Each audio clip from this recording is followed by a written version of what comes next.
విదేశీ సంస్కృతి మోజులో పడి దేశీయ యువత తమ విలువైన జీవితాలను పాడు చేసుకుంటున్నారని బజరంగి సేన ఆవేదన వ్యక్తం చేసింది.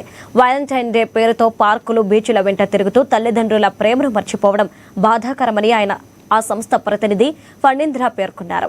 ఇప్పటికైనా యువత మేలుకొని ఈ విదేశీ సంస్కృతిని బహిష్కరించాలని అంటున్న ఫణీంద్రతో మా Uttarandhra regional coordinator Avatar Yadav face to face. రోజు ఫిబ్రవరి 14 ప్రేమికుల దినోత్సవం అని చెప్పి ఈ యువత ఎవరైతే ఉన్నారో వాళ్ళు విచ్చలవిడిగా పార్కుల చుట్టూ, ఈ బీచ్ల చుట్టూ తిరుగుతూ ఉంటున్నారు విశాఖపట్నం నగరంలో. ఇప్పుడు దానికి వ్యతిరేకంగా మేము ఈ పాశ్చాత్య పోకడికి వ్యతిరేకంగా మేము బజరంగ సేనగా మేము వాళ్ళని కంట్రోల్ చేయడం, వాళ్ళకి అవేర్నెస్ కల్పించడం జరుగుతుంది. ముఖ్యంగా తల్లిదండ్రులు ఎవరైతే ఉన్నారో వాళ్ళు వాళ్ళ పిల్లల మీద ఖచ్చితంగా ఒక కంట కనిపెడుతూ ఉండాలి.